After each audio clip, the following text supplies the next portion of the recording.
नमस्कार मंडळी, तर आजची आपली रेसिपी आहे सोयाबीन राईस। तर चला आता रेसिपीकडे वळूया।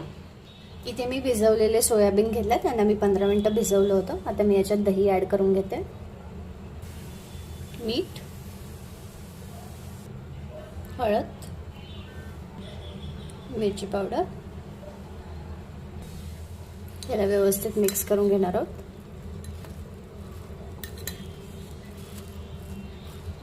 त्याला 15 ते 20 मिनिटांसाठी असंच ठेवून देणार आहोत आपण साईडला।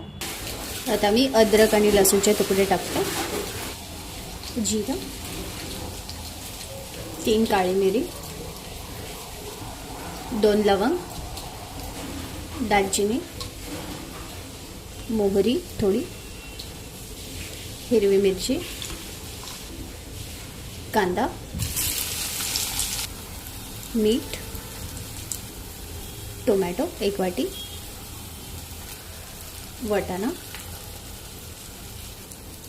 हळद, धना पावडर, काश्मीरी लाल मिरची पावडर, बिर्याणी मसाला।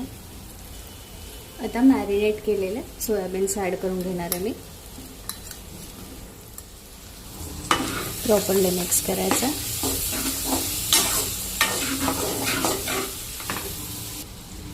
थोडी कोथिंबीर,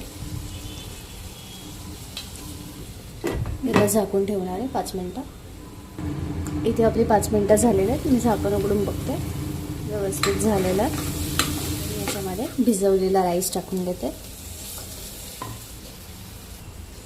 या राईसला मी अर्धा 1 तास भिजवलं होतं पाण्यामध्ये। चांगलं मिक्सअप करून घेऊया। यात मी 1 ग्लास पाणी ॲड करून घेते, अजून 1 ग्लास पाणी ॲड करते।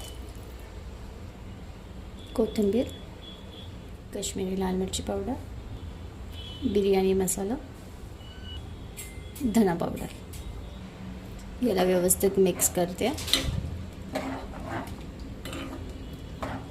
एकदम तूप।